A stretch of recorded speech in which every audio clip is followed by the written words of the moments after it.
1929. Sir, what is your name?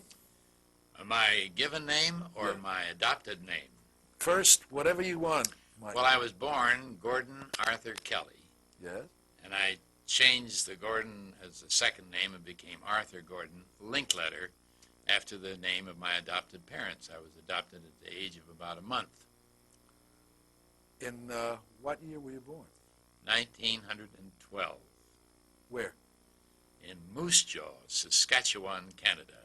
I think you're the first and only guy we're going to ever get who's going to give that answer. Yes, and I understand there's a movement afoot to rename the town in my honor, Loose Jaw. I've earned it. Yeah, well, you mentioned that when you were a month old, you were adopted by the Linkletters. How do you think that affected you as a child, as eventually an adult? And tell us about your father, Fulton, John, and your mother, May. My adoptive father was a shoemaker and a minister. He repaired shoes during the week and preached on Sunday, so he was saving souls 7 days a week, you might say. But he was poor, he was crippled, and he was old. He was in his late 50s. When I was born, the average child could expect to be 47. Today, it's 76. That's what happened in my lifetime. And so I grew up with really grandparents, loving, kind, very religious. He deserves an entire chapter in the Book of Records on the length of his grace at the table. I was 14 before a bite of really hot food ever passed my lips. So I grew up poor in a loving, kind, warm family. They were not well-educated people, but we lived always with a street number 1/2. We never had a whole number on our house. We were the house in back of the house that had the whole number. And then we moved to San Diego when I was a few years old, after he'd been preaching and soul-searching across Canada. And I grew up in San Diego, so I'm really a Californian. Well, that's a wonderful beginning for life, that yes. nurturing kindness. And also it taught me something else. I never can remember not working. I worked for everything I got. I started running errands. I started carrying groceries. I one time had a job in San Pedro at a public park there, walking around the park licking ice cream cones because I had a very seductive tongue. When I curled it around a cone, everybody within a mile had to have an ice cream cone. You were a salesman even then? Yes, and so that was a good thing. Learning to work hard is a very important thing because in my lifetime I've discovered that people with more talent than I have didn't go as far because they didn't work as hard and they didn't persist. When you were a child, what activities interested you? Were you a reader? Did you go to movies or listen to the radio or sports? And who were your earlier influences as a kid? Well, I was a very, very imaginative kid. Loved to play the games like most kids did who were alone. I didn't have any brothers and sisters. And I played games of being a jungle adventurer and so forth in the bushes. I read a lot. I was a great reader. In the first place, I read the Bible every day. And I read it out loud to a man who had memorized the entire Bible. So I could make no mistakes. And nowadays, in the course of my career, people often marvel at my being able to read commercials cold. I said, when you have done the Old Testament, a commercial about soap is nothing. I never did understand the word begat, but I used it 4,000 times. And then, of course, as I grew older, the biggest influence on my early life was the YMCA. They were my surrogate parents from the standpoint of teaching me to swim, to work, to camp. I grew up in the YMCA. In fact, I finally, of course, wanted to be a YMCA secretary. And I was going to go to Springfield College in Massachusetts. And I had no money. And so I went instead to a free school, which was a normal school in San Diego, which in those days was the name of a college that taught teachers. for nothing you could go to school, but you had to be a teacher, just like Annapolis. You have to be in the Navy. And so those were years of character formation by good Christian secretaries who saw to it that I stayed on the straight and narrow during my teen years and helped other kids. I was a boys' work leader and a swimming teacher, and I was an athlete, very good athlete. Then I graduated from high school at 15, almost 16, which is 2 years too early. I had skipped grades, which I do not recommend people do. You get out of your generation. And I wanted to go to college. I didn't know where, but I decided that I needed to know something about the world. So I set out $10 on the highway, and I was gone for a year and a half. I began hitchhiking up the coast to Walla Walla, Washington. Then I began hopping freight trains, and I became a deluxe hobo. I could grab a freight train on the run. I knew all the whistles of all the division points where the bulls hung out. And then being upwardly mobile, I, of course, moved up to passenger trains, which is a lot trickier, a lot faster. You stand, in case you ever want to do it, you stand just behind the train in front of the mail car in the half passageway that sticks out in front, and you hang on there while you go through the night. So doing that and stopping around various places working gave me a tremendous respect, once again, for work and for effort. I never begged for money, always found a job. I would accept any job. Go into an employment office, they said to me, well, they need a busboy. I said, I can be a busboy. Where is it? And they said, a nightclub. Oh, I said, I can do that because I thought it was helping the old people off the bus. Actually, I'd never been to a nightclub. I had one talent. I could type fast and well. It was a wonderful thing because when I got to New York, a little walk-up room that I got. When did you get to New York? In 1929, in August. I started out across the country in June. And I took a job typing on Wall Street, in the National City Bank in New York, in the coupon collection department of the bond department. And this little kid typed his way within 2 months, 3 months after I had that job. They had the greatest crash in the history of the financial world. And of course, it was partly my typing. I thought so. And I saw all the people crying and a few people jumping off buildings. And the great, great crash of 1929 made a huge impression on me. A month later, I was fired, of course. They leaned down the bank. And the next week, I was a sailor on a ship to South America. So I've lived, before I ever went to college, a very full life of adventure, excitement, and striving. Did you went back to San Diego after Oh, the yes, crash? I went back there, went to school there. Oh, I see. By then, my adopted parents had moved away, and I never lived with them again, although we were close and I loved them. And I instead took jobs, painter's helper, waiter, live art model for a painting class in Balboa Park. It was a thriller. Gee. Ever take off all your clothes and walk up in front of a class? You ought Not to try since it. yesterday. It's rather interesting. Got 40 cents an hour. Then a little later, I wrote a musical comedy for the college. And the committee asked me to do it, and I said, certainly. What is a musical comedy? And they said, well, you've never been to one? I said, no. So I went to the library and got a book called Of Thee I Sing, Baby. Being a sophomore, I read it and said, I can write that kind of stuff. You know sophomores. Yes. I wrote a musical comedy. The boy who wrote the music for me in the play was a boy named John Crofton, and he saw how poor I was. No money ever, always sleeping around in garages and every place else. And he luckily had a brother who was the president of Agua Caliente, which was the Las Vegas of the West Coast in 1932. And so he got me a job down there on weekends, being a shill and watching for cheating among the gamblers. And his other brother, Ernie, who ran the gambling, came up to San Diego during the week afternoons and taught me how people cheated. And I was coached, and then I'd go down there, and all the stars were there, Clark Gable, Clara Bow, Jean Harlow, in the gold room of Agua Caliente and hear this young Baptist preacher's kid in the midst of all this vice and sin. I found it very exciting. That was in Agua Caliente, is in Mexico. Yeah, right below Tijuana. Right. At horse racing and everything else there. I did that every weekend for about 4 or 5 months. Now, when you were at San Diego State, didn't you get your first radio job while you were there? Yes, that was later when I was a junior.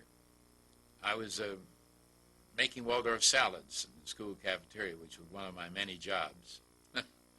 I took any job. And the phone rang, and over the clatter of the dishes, a man named Lincoln Deller, a wonderful man, said to me, "Are you the young man I've been reading about who wrote the musical comedy and does the debating and president of the men's students, one thing and another?" And I said, "Yes, sir." He said, "How would you like a job in a radio station?" I said, "Yes," because with these years of training, I would say no to nothing. If he'd have said brain surgery, I'd have been down there with a scalpel in my hand and a trail of corpses. And I became an announcer, but I still wanted to be a school teacher. So I had to make a decision when I graduated as a senior a year later as to whether I'd stay in radio or become a teacher. And it was a tremendous thing. And what changed my thinking about going on teaching was that I heard 2 young men in Dallas, Texas on CBS, KGB was a local station, doing a show called The Man on the Street. Never before in the history of the world was there ever conversation with non-professionals as part of the entertainment world, because there wasn't a microphone. There was no way of communicating. And so I heard this, and being a great talker, always, I said, that's what I can do. So I didn't become a school teacher. I stayed on and started the first Man in the Street show. And I did Man in the Street, Man in the Gutter, Man in the Hospital, Man in the Ballroom, Man on the Dance Floor. I did shows up and down the coast, L.A., San Francisco, always local, and gradually worked my way up to being a well-known person many years, about 7 years later. You're still a well-known person. Well, I am right here at this house. I'm the best-known person in this house. Did you in 1935, I read somewhere where you became the communications director of the San Diego Exposition. What was that about, and what did you do with that job? Well, at that time, I would work my way up to being a chief announcer at KGB, which was a big job because I got $150 a month. That wasn't bad then, but, I could live on it. But I wanted to get married, and so I took the job, which was a temporary job, as radio director of the San Diego World's Fair. And I ran the program department, ran the public address system, introduced Herbert Hoover on the air coast to coast, introduced Franklin Delano Roosevelt on the air coast to coast, and did something nobody has ever before done in the history of the world. I brought the entire United States fleet with my crew into San Diego Harbor on a CBS show from the fair when the fleet was moored outside Point Loma in a fog bank and couldn't get in for Navy Day. I made the decision. We had all the names, and so I said, we're never going to get another coast-to-coast hour in this little town. Grab it. Who'll know? Well, of course, the people who lived on Point Loma, who were looking down on the harbor, they knew they could hear it on the radio, but they didn't see anything.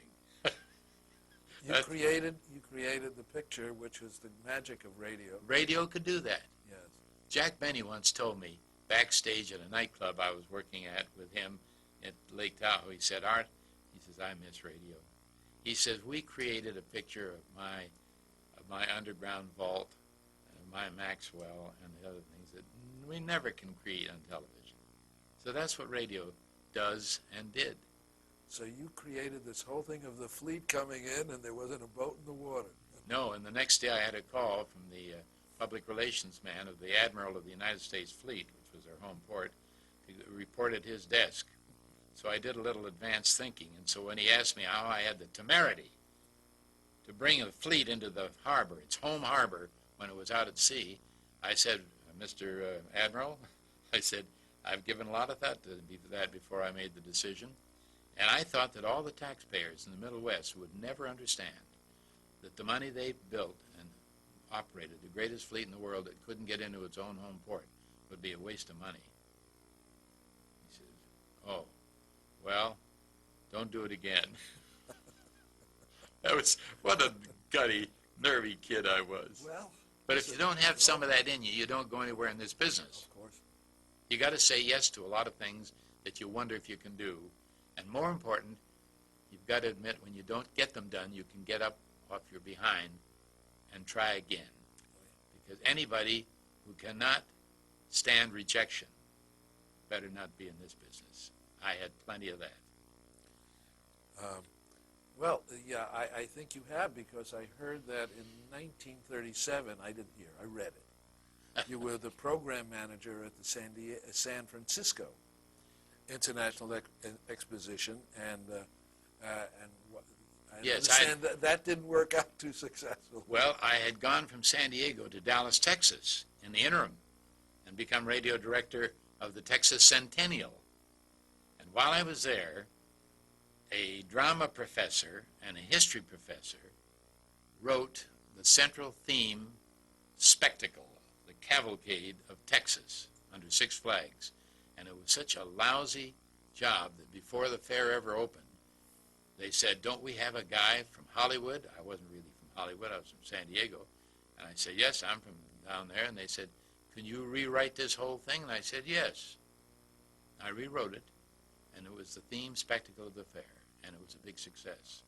So then when San Francisco came along, they offered me a job as radio director there, and also to write the cavalcade of the Golden West. 300 actors, 200 cattle, engines and steam cars and all that kind of stuff. And if you don't mind, I'll jump ahead. Go ahead, but I want to know yeah, go ahead. One of the avid viewers of my Cavalcade of the Golden West in San Francisco was a guy who was brought on the same way the emperor of Egypt would have been brought on. His name was Mervyn LeRoy, and he was the big shot at MGM. And when he saw me backstage, he said, young man, he said, you wrote this. I said, yes, sir. He said, the one thing we have to have in Hollywood, we can make stars, but it's got to be on paper. We've got to have the words. You know that. And I said, yes. He said, come and see me whenever you get to Hollywood. So I went down, and I saw him. Of course, I'd never had an agent, so I just walked in. He told me, he said, I brought him my scripts, and he said, you have a very interesting background, and I think that you'll make more money here at MGM than you ever made before in your life, but I've got to go away. Robert Taylor is making a movie in New Orleans that I've got trouble with, and he says, I'll call you when I get back. I never heard from Mervyn LeRoy again. This is typical of Hollywood. Yes. And his secretary assured me that he didn't mean any harm, but he was busy. And I never met him until years later when I was doing 6 coast-to-coast shows, and I was at a big dinner, and we were introduced, and I said, Mr. LeRoy, I don't need the job. He said, what? I said, I just want you to know I don't need a job with you. He said, what's this about? I said, never mind. Isn't that wonderful? Yeah. Isn't that a wonderful story? It's wonderful. But the San Francisco Fair was my real, I guess you might call it my trampoline net that gave me the spring up to Hollywood. I was doing everything. I started a Pacific Coast radio show. I met a man named John Goodell in Hollywood. We both were thinking of the same idea with different titles. As a psychology minor in college, I wanted to do a show called Meet Yourself, where I get people out of the audience, put them through a stunt, and have a psychologist tell them what kind of a person he is. An introvert, an extrovert, an ambivert, or whatever else. John Goodell had a program where he had a psychology professor do the same thing, and he called it People Are Funny. And so we said, we ought to put our stuff together. So we became the writers, the producer, the owners of a show that ran on NBC for 19 years through radio and then television. Wow. What year was that? About that you started- 1942. when you started with John? About 42, and we got into television about 52, and ran until 70. Wow. So that was a interesting meeting, and John and I became partners, and I moved to Hollywood, and I don't think I'll tell this story, but the advertising agency that was going to buy it for Brown Williamson Tobacco Company, Russell Seeds, wanted to have a better-known national name. So they took an announcer that they had used on some of their commercials and said, he must be the master of ceremonies with art. So we accepted him because we were so anxious to get on the air. It was just a summer show, a replacement for Sergeant Quirt and Captain Flagg with Victor McClellan, and the war was starting, and and they didn't want military people being made fun of, so they bought us as a replacement. To make a long story short, this rather clever and devious and manipulative and scheming announcer told them after a couple of weeks that he couldn't work with me. I was impossible to work with, and that they'd have to pick either him or me. And John Goodell had quit his job as radio man for advertising agency, and so I was so disappointed I moved back to San Francisco. And I kept writing for the show that this guy had taken right out from under me. And meanwhile, we appealed it to AFRA, American Federation of Radio Artists. Now I'm back doing local shows in San Francisco, writing for my own show that I own, that somebody else is doing. Can you imagine the mixed emotions? I'm providing him the best ideas I can think of to make him look good. The ruling came down that he was wrong. I came back, I took over the show, and AFRA, God bless them, saved the day for me. All of our unions, without those unions, all of us would have been in bad shape. That's right.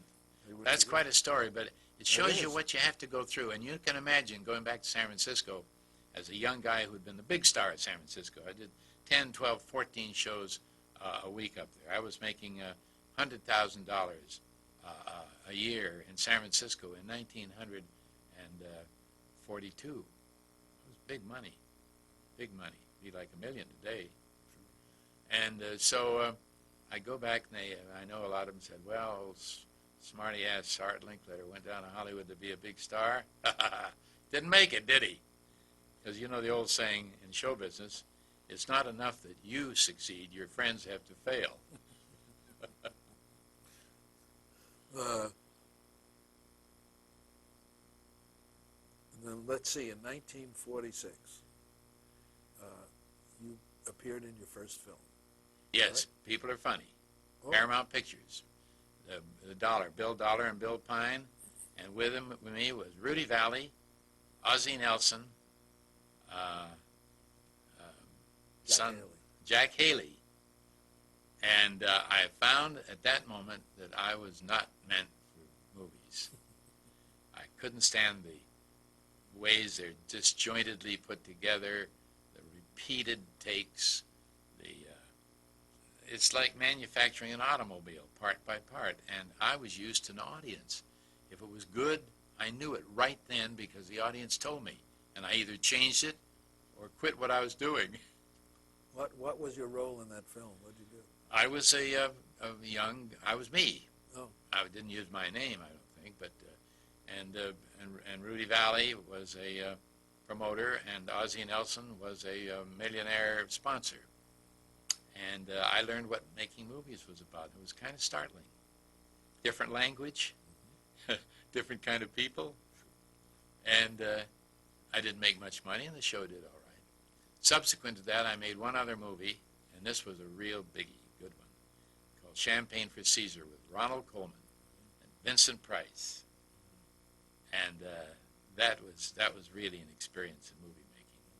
But I still didn't want to make movies. I did 5 movies for television. I did Zane Grey. I did GE Theater. I did Bonanza and several others, and some comedies and some action pictures. And I never cared for it. never wanted to have a mask on. I wanted to be me.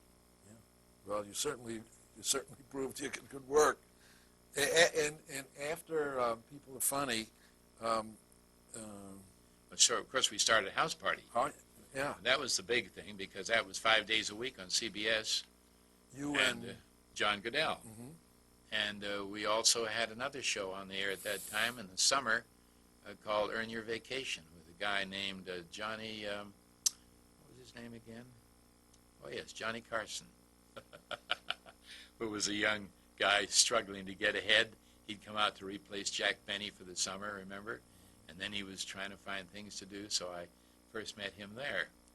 So John and I owned a lot of shows together, and later on we started the Groucho Marx show, because Groucho and I appeared on a Rexall special, and we both worked together there and persuaded him to do this show. It became a big success. So John Goodell and I, like Goodson and Todman, had shows running on all networks day and night.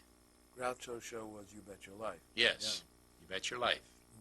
Yeah. I got to know Groucho very well, and so things went well. We were doing, I was doing 6 shows a week on 2 networks. This was all on radio. All on radio until 51 or 2. Well, 19 what, 50? 50. 50? Yeah, I think Life with Linkletter. Life with Linkletter. Well, that was an anticipatory show I did just to see what television was going to be like, because it was coming, but it was not many sets, and it was not many stations. And so we sold a show called Life with Linkletter to the Jolly Green Giant on ABC. So now I'm doing 5 shows on CBS, 1 on NBC on radio, and 1 on TV on ABC. Now television came along, and the other 2 shows went on television and radio at the same time. Many people will forget that shows that could be done without any change were both, and so it was on NBC radio and NBC television and CBS radio and CBS television and ABC. So you might say I was on 5, 10, 12, 14, 15 shows a week. It was really something. I can't believe it now I'm talking about it. Maybe this is all a lie.